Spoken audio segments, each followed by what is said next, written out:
ಮಂಗಳೂರು ನಗರದೊಳಗೆ ಕಾಡು ಕೋಣವೊಂದು ಕಾಣಿಸಿಕೊಂಡು ಜನರು ಭಯಭೀತರಾದ ಘಟನೆ ನಡೆದಿದೆ. ಮಂಗಳವಾರ ಮುಂಜಾನೆ ವೇಳೆಗೆ ನಗರದ ಹ್ಯಾಟಿಲ್ ಬಳಿ ಕಾಣಿಸಿಕೊಂಡಿದೆ. ಏಕಾಏಕಿ ನಗರದೊಳಗೆ ಕಾಡು ಕೋಣ ಕಂಡು ಬಂದಿರುವುದರಿಂದ ಜನ ಭಯಭೀತರಾಗಿದ್ರು.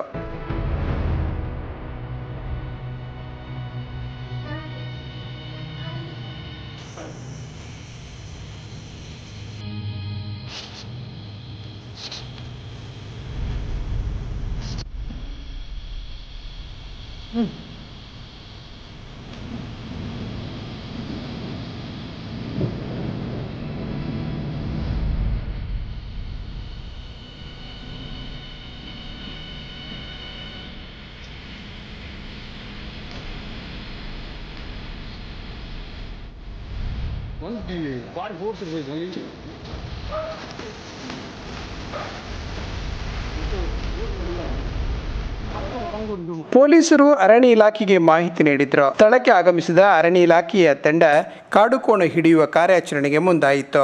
ಒಂಟಿ ಕಾಡುಕೋಣ ಅಪಾಯಕಾರಿಯಾಗಿದ್ದು ಸುಮಾರು 40 ದಿನಗಳಿಂದ ಲಾಕ್ಡೌನ್ ಆಗಿರುವ ಕಾರಣ ಜನ ಸಂಚಾರವಿಲ್ಲದೆ ಕಾಡುಕೋಣ ನಗರದೊಳಗೆ ಪ್ರವೇಶ ಮಾಡಿರಬಹುದು ಎಂದು ಹೇಳಲಾಗುತ್ತಿದೆ. ಮಂಗಳೂರು ವಿಮಾನ ನಿಲ್ದಾಣದ ಪಕ್ಕ ಬಜ್ಪೆ ಅದ್ಯಪಾಡಿ ಅರಣ್ಯ ಪ್ರದೇಶದ ಸುತ್ತಮುತ್ತ ಕಾಡುಕೋಣಗಳು ಹೆಚ್ಚಾಗಿ ಕಂಡುಬರುತ್ತಿದ್ದು ಅಲ್ಲಿಂದ ಬಂದಿರುವ ಸಾಧ್ಯತೆ ಇರಬಹುದೆಂದು ಅರಣ್ಯ ಇಲಾಖೆ ಅಧಿಕಾರಿಗಳು ಹೇಳಿದ್ದಾರೆ. ಮಂಗಳವಾರ ಬೆಳಿಗ್ಗೆ 11ರ ಸುಮಾರಿಗೆ ಕಾಡುಕೋಣ ಕೊನೆಗೂ ಬಂದಿಯಾಯಿತು. ಬಂಧಿಸಲ್ಪಟ್ಟ ಕಾಡುಕೋಣವನ್ನು ಅರಣ್ಯ ಇಲಾಖೆಯ ಅಧಿಕಾರಿಗಳು ಪಿಲಿಕುಲಕ್ಕೆ ಸಾಗಿಸಿದ್ರು.